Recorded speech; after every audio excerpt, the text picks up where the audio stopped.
Welcome back to Dark Corners Undead.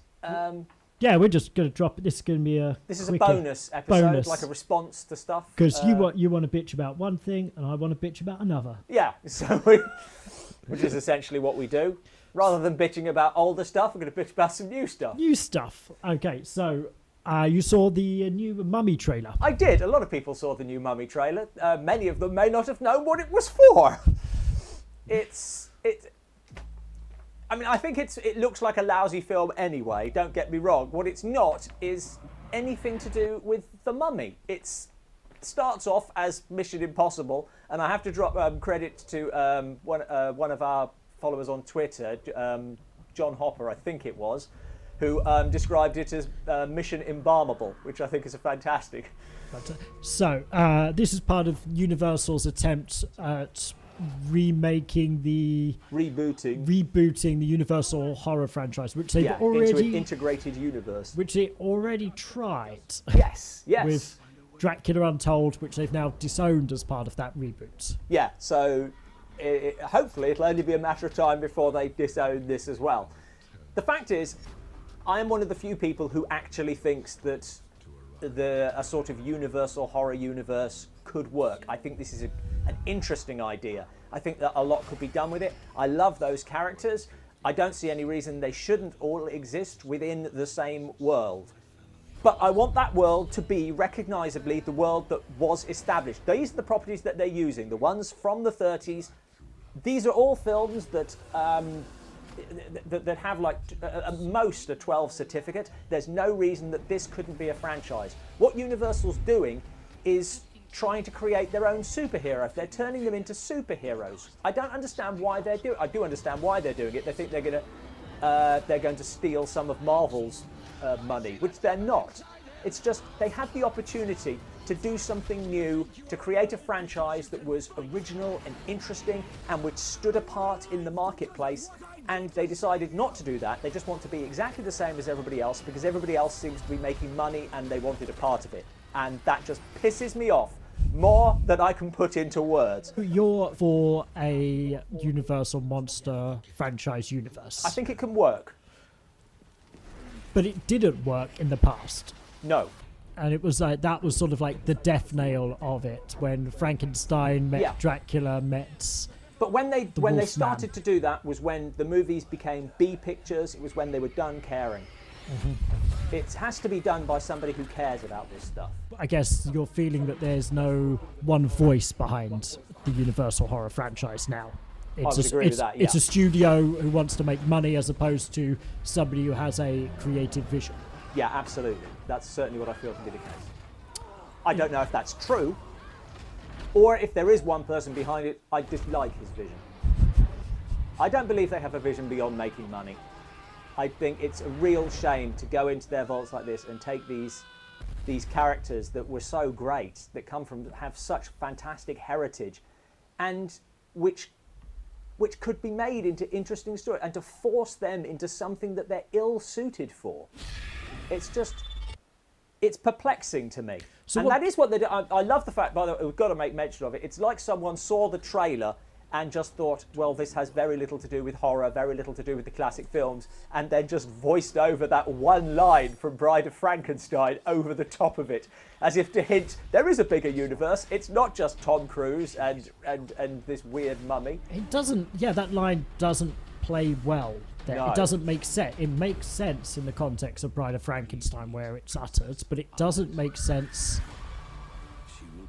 You say that, but on the other hand, I can see that. Ancient Egypt, you could definitely say was the land of gods and monsters. It's defined by its gods, and the mummy is a monster. Yes, but it plays much better in Bride of Frankenstein, where you've got Frankenstein who has become a god and has created a monster. Oh yeah, there's no question that it's just really being crowbarred in. It's really earned in Bride of Frankenstein. Yeah, here they're just trying to appease people who they must have known they were going to piss off. Yeah. I think they thought they would pick up more young viewers and they wouldn't have to worry about the people who care about the original ones. But based on the response online, they've really misjudged it.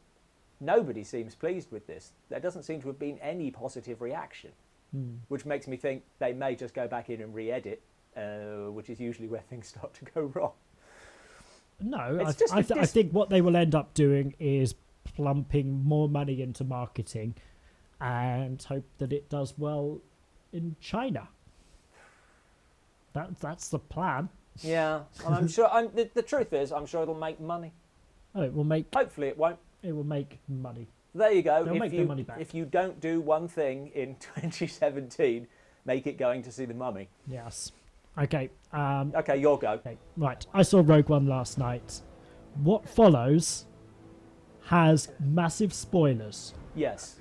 Endless, massive spoilers. So if you haven't seen the film and you're gonna see the film, do not watch any further. Do not watch this. I was strongly against putting this in. Yeah, I thought, say there is absolutely no question whatsoever. This review gives away everything about the film, up to and including the ending. Yes. If you want to see the film and you want to be surprised, well, I don't know about surprised by it, but then do not watch this. My assumption is that clear enough? My assumption is most people will watch the film within the first week. Within the first couple of days, because that's how box office works now. Yeah, I suppose it does. But as long as I'm asking you not to do things, don't go and see this either. There you go. I don't think it'll make any difference whatsoever. But I'm on a franchise killing kick. Except for the Universal franchise that you want to be improved. I'll kill that one. The one that they're rebooting. Right. I'll kill that stone dead. Okay, but they should give me the money. Right, here's my review. Here is something which has really got to stop in movies.